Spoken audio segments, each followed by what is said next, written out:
Olá, caríssimos. Nesta penúltima aula do nosso curso, eu vou falar sobre grafos.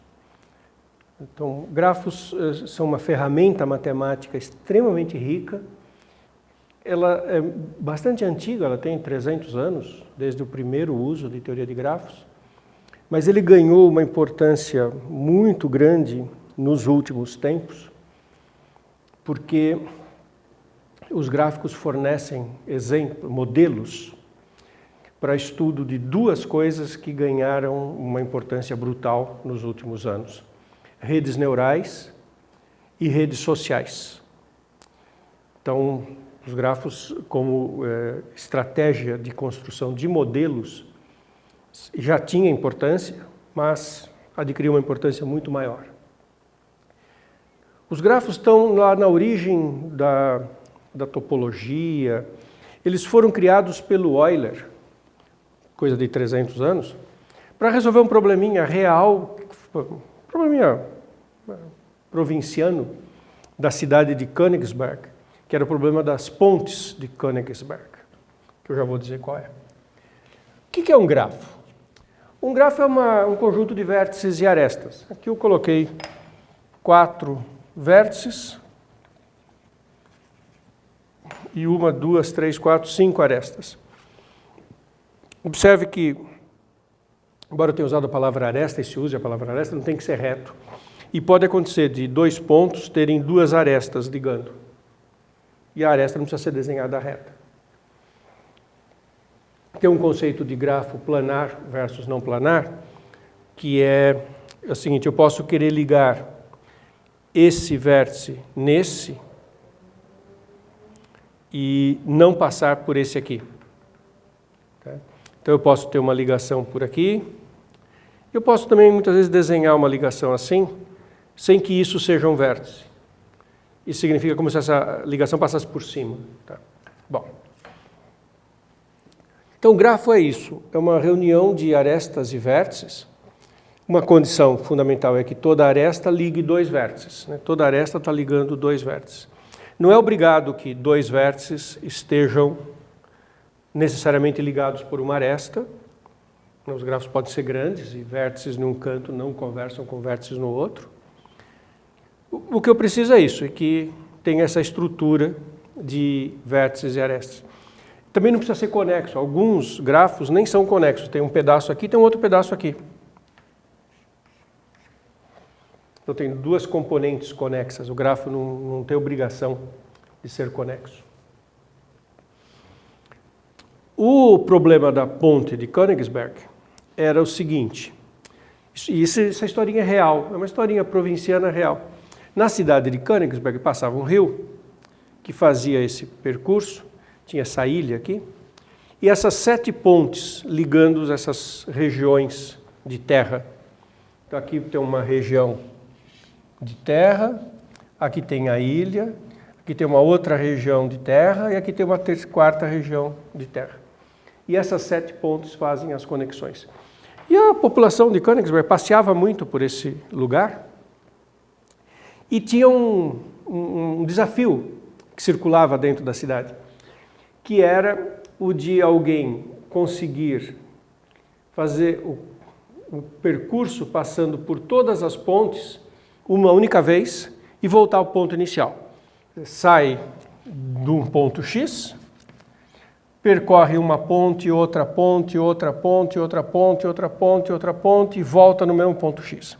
Quer dizer, percorre todas as pontes uma única vez e volta ao ponto inicial. E ninguém conseguia achar esse caminho. E o Euler mostrou que não existe esse caminho. E como que o Euler fez isso? Ele introduziu a ideia de grafo e introduziu um conceito, que é o conceito de caminho euleriano dentro de um grafo. Alguém muito crítico poderia dizer: o raciocínio do Euler pode ser feito sem falar em grafos.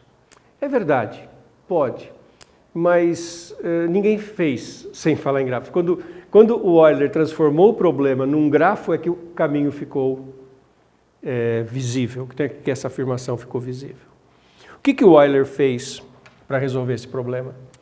Ele transformou cada região de terra num vértice e as pontes em arestas. Então ele colocou 3 regiões de terra, essa é A, B, que é a ilha C, e uma região D, e arestas. Da região A para B, tem 2 pontes. Da B para C, tem 2 pontes. De D para B, tem 1 ponte. De D para A, tem 1 ponte. E de D para C, tem 1 ponte. Essas 7 arestas são as 7 pontes de Königsberg. E os 4 vértices são as 4 regiões de terra.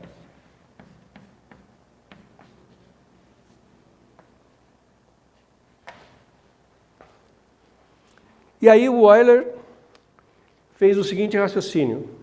O que nós estamos procurando é um caminho fechado, no sentido de que o ponto inicial é igual ao ponto final, que percorra todas as arestas exatamente uma vez. Um caminho como esse hoje chama-se, um grafo que tem essa propriedade é chamado de grafo euleriano. E então a pergunta era se o grafo das pontes de Königsberg era euleriano ou não, se tinha o caminho fechado passando por uma aresta, todas as arestas uma única vez. E a resposta é não. E a resposta é não por conta de um teorema. O grafo é euleriano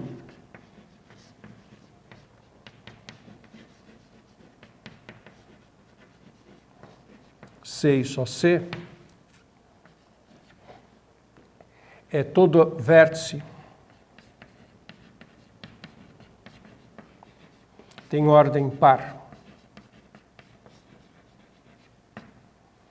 O que quer dizer ordem par? Número par de arestas incidentes.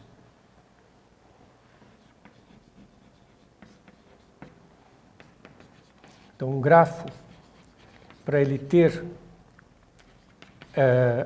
um caminho, para ser um grafo euleriano, ter um caminho fechado, o número de arestas tem que ser par em cada vértice. E aqui nós temos 3. E por que isso? E o raciocínio é muito simples. E o raciocínio poderia ser feito sem estar no contexto de teoria dos grafos. Mas olha só. Se eu vou sair daqui da região C e terminar na região C, pelo meu caminho, então eu vou ter que, uma hora atravessar uma ponte saindo, uma hora atravessar uma ponte e voltando. Posso sair de novo, mas o número de pontes que chegam aqui na região C tem que ser par. Porque se eu vou fazer o caminho começando e saindo de C, eu quando saio passo numa ponte, quando eu volto passo em outra, 2. Aí eu posso ficar em C, ou sair de novo de C. Mas se eu sair e quero voltar, eu tenho que ter uma 4ª ponte. Eu posso fazer esse caminho, saio, volto e saio, mas se não tiver uma 4ª ponte aqui, eu não consigo voltar. Então, foi uma maneira de resolver o problema das pontes de Königsberg, usando uma ferramenta que ele criou. Esse raciocínio poderia ser feito fora desse contexto, mas ele ficou natural dentro deste contexto. Fazer um outro comentário.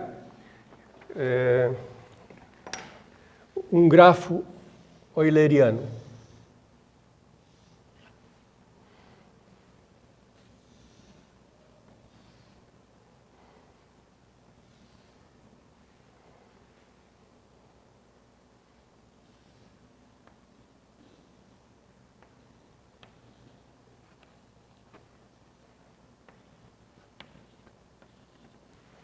Tenho 1, 2, 3, 4, 5, 6, 7 vértices.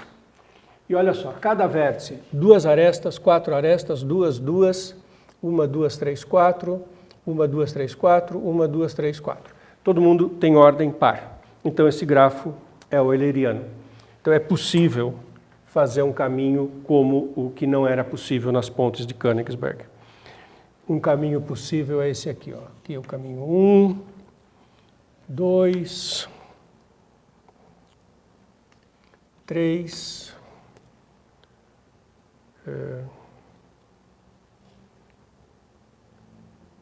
1, 2, 3, 4, ixi, agora já não sei se eu anotei certo, 5, 6, 7, 8, 9, 10, 11, isso. Pronto, fiz um caminho euleriano aqui. 1, 2, 3, 4, 5, 6, 7, 8, 9, 10 e 11. Se o grafo tiver uma outra condição um pouquinho mais fraca, dá para provar uma coisa um pouquinho mais fraca também. Esse grafo que eu estou fazendo aqui, ele, olha só a ordem dos elementos.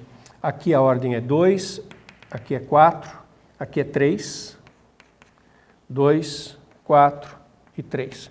Tem 2 vértices, então todos os vértices têm ordem par, exceto 2. Aí a gente consegue um caminho que começa aqui e termina aqui. E que passa por todas as arestas uma única vez. Por exemplo, 1, 2, 3, 4, 5, 6, 7, 8, 9. Percorri o grafo inteiro uma única vez, começando nesse ponto e terminando naquele. Mas daí o caminho não é fechado, porque não começa e termina no mesmo ponto. Bom, os grafos foram usados para resolver vários problemas. Eu vou dar um outro exemplo histórico, que é o problema das 4 cores. O problema das 4 cores só foi resolvido modernamente e com teoria de grafos. É um exemplo bastante importante, que é o seguinte. Ele é importante para entender configurações planares.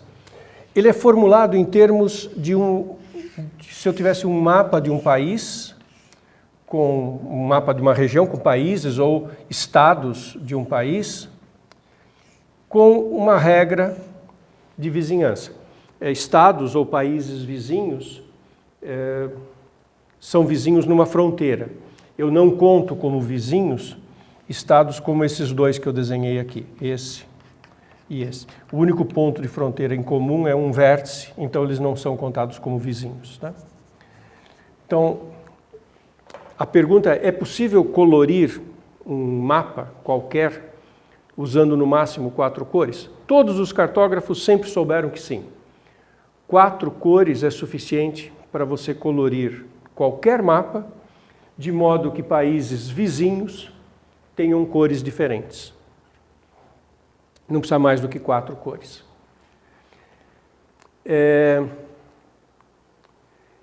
Esse teorema ficou para ser demonstrado durante décadas, séculos, e ninguém conseguia provar. Tem uma prova do século XIX, que depois se achou um erro, e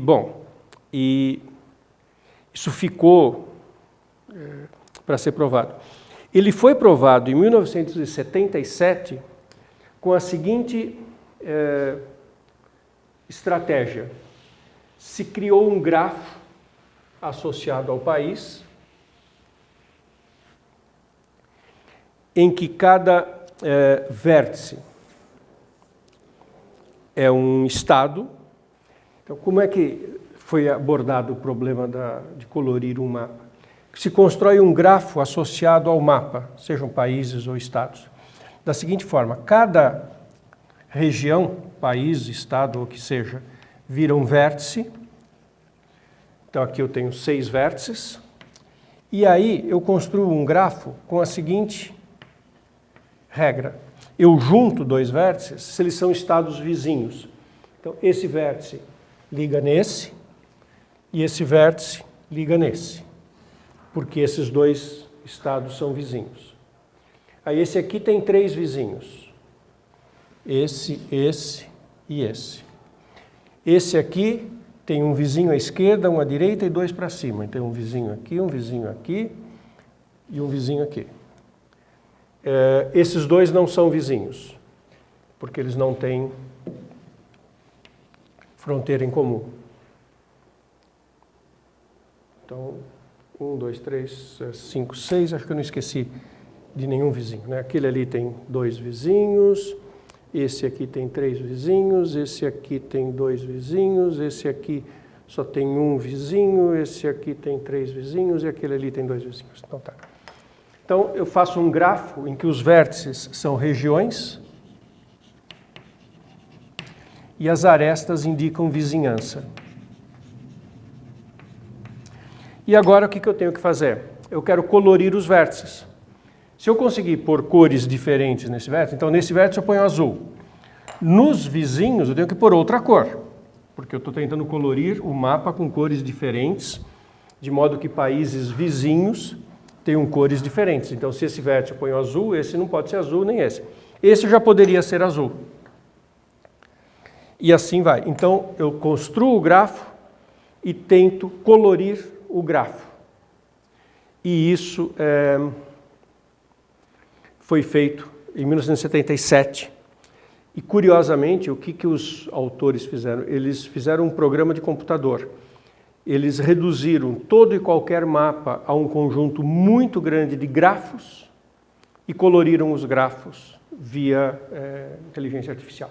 É um programa que rodou e coloriu todos. Esses exemplos mostram assim, a importância que a teoria dos grafos foi adquirindo. Eu vou dar um exemplo interessante de uso de grafos agora. Essa história de colorir. Né? Então, o que foi o teorema das 4 cores? Que todo grafo que nasce de um mapa pode ser colorido com 4 cores. Eu não estou dizendo que todo grafo do mundo pode ser colorido com 4 cores. Tá? Eu posso ter um grafo mais complexo, que ele não viria de um mapa. São os grafos que vêm de mapa que são coloríveis com 4 cores. Não é difícil mostrar que todo grafo planar esse que não tem, né, que as arestas não se encontram, ou só se encontram em vértices, né, quando tem um cruzamento não é vértice. Um grafo planar, ele pode ser colorido com 6 cores. Tem um teorema auxiliar que todo grafo planar tem ao menos um vértice com um número menor ou igual a 5 de arestas. Então, tem um lema que grafo planar tem pelo menos um vértice com menor ou igual a 5 arestas. Então, grafos planares são esses que não têm, né,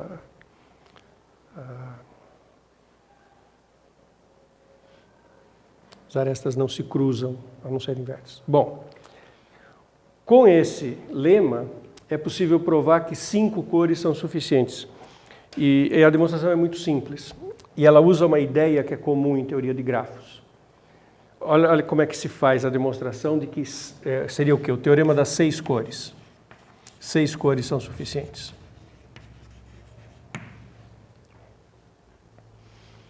Eu vou provar que 6 cores são suficientes. Imagine que não. Que exista um mapa, um grafo planar, que eu não consiga colorir com 6 cores, que precise de mais. Eu vou provar que isso é um absurdo. Então, eu vou provar que com 6 cores eu faço a coloração de qualquer grafo planar por absurdo. Suponha que existam grafos que precisem de mais do que 6 cores. Dentre todos esses grafos que precisariam de mais do que 6 cores, pegue um que tenha o menor número de vértices.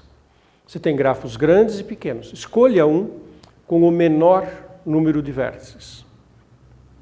Então, eu terei em mãos um grafo minimal do ponto de vista dos vértices e que precisa de mais do que 6 cores. Eu estou fazendo por absurdo. Suponha que existam gráficos que precisam de mais de 6. Pegue um minimal. Ele tem um vértice com menor ou igual que 5 arestas. Então pegue desse grafo minimal e tire esse vértice. Tira o vértice com menor ou igual do que 5 arestas. Sobra um grafo menor ainda. Você tira o vértice e as arestas que partem dele. Sobra um grafo menor ainda. Como esse era o minimal que não pode ser colorido, então esse que sobrou, quando eu tirei esse vértice, pode ser colorido com 6 cores. Faz a coloração, põe de volta o cara com 5 arestas, usa as cores, como são só 5, você consegue colorir esse, como ele é vizinho de, ele só tem 5 vizinhos, porque a vizinhança se dá por arestas, e você está usando 6 cores, tem pelo menos uma cor sobrando, que você pode pintá-lo, e isso dá uma contradição. Quer dizer, a ideia de provar o teorema das 6 cores é usando grafos minimais. Mas eu vou dar um outro exemplo, que esse é um exemplo importante de uso de grafos. Imagina que o problema da coloração é um problema à parte, tá? E imagine a seguinte situação. Olha que situação interessante. Imagine, eu vou concretizar com uma escola, tá? Uma universidade.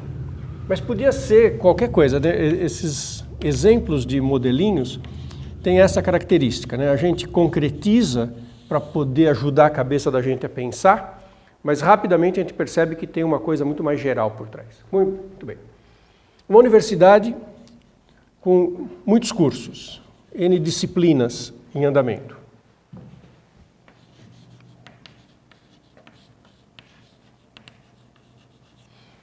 E a universidade quer organizar o calendário de provas finais.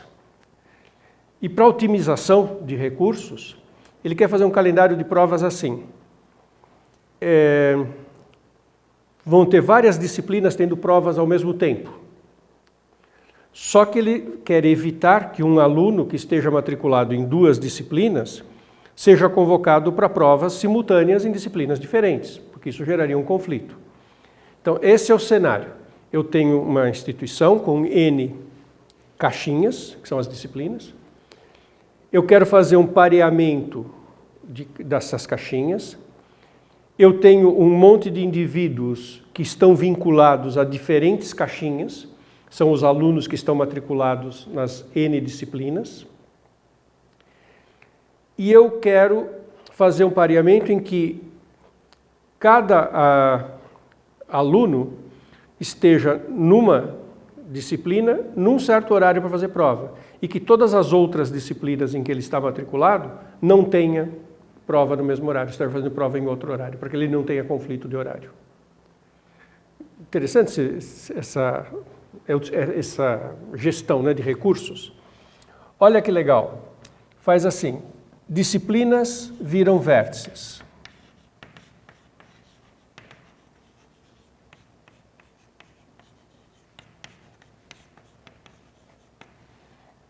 Alunos são arestas. Então, o gestor da universidade coloca todas as disciplinas como vértices de um grafo. E aí, o aluno tal, ele está matriculado nessas 2 disciplinas, põe uma aresta. Tem um aluno matriculado nessas 2 aqui, põe uma aresta. Então, você junta vértices se tiver um aluno matriculado nessas 2 disciplinas. E se tiver mais alunos, também você pode colocar quantas arestas você quiser. Tem um aluno matriculado nessas 2, junta. Entre essas 2 disciplinas não tem nenhum aluno matriculado, então não ponho aresta aqui. E eu ligo, faço um grafo, ligando disciplinas através de arestas que representam alunos matriculados na mesma disciplina. Nas 2 disciplinas. Aí eu faço o problema de colorir o grafo. Imagina que sabemos resolver o problema de colorir. Como eu disse, sabemos resolver com 4 cores o problema dos grafos que vêm de mapas. É um problema complexo. Mas imagine que eu resolvi o problema de colorir os vértices desse grafo. Estão com cores diferentes. Então, vértices vizinhos estão com cores diferentes. Vértices vizinhos são aqueles que têm aresta ligando. Mas se tem aresta ligando é porque tinha aluno matriculado nas duas, mas eles estão com cores diferentes. E aí eu faço cada cor um horário de prova. Todas as disciplinas que estiverem de azul, eu posso fazer prova no mesmo dia, na mesma hora, na mesma sala, porque não tem nenhum aluno aqui e na outra. Porque a regra do colorir é que vértices vizinhos não sejam coloridos com a mesma cor. Essa que é a estratégia, né, do problema de colorir grafos. Então, se eu conseguir colorir o grafo da universidade, eu posso pegar todas as disciplinas de uma mesma cor e colocá-las numa mesma sala, numa mesma hora, no mesmo anfiteatro, que não vai ter nenhum aluno que vai dizer eu estou matriculado nas duas e eu preciso fazer a prova. Você separa pela cor. Então, esse é um exemplo interessante em que uma coisa de gestão, né, pode ser modelada por grafos.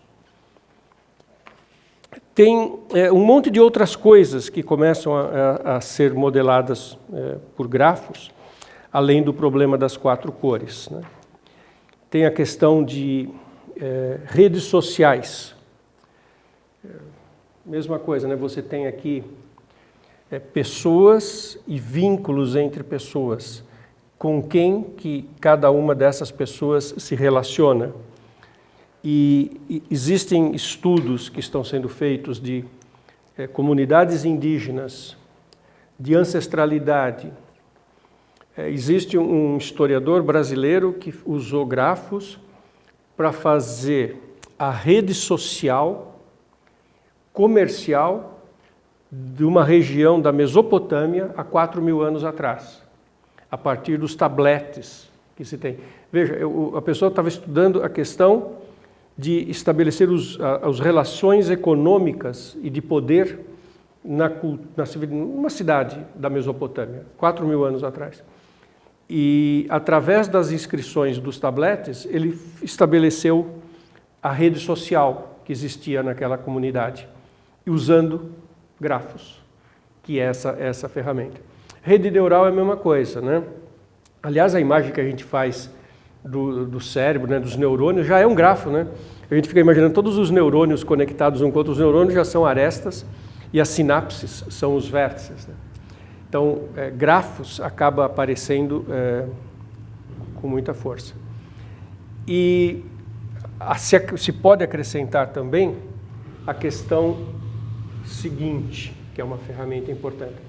Grafos também está sendo usado para modelar o problema do caixeiro viajante, que é decidir, os vértices são cidades, as arestas são estradas, e como é que uma pessoa faz para otimizar um percurso. E a gente tem as seguintes noções que são introduzidas quando se estuda isso.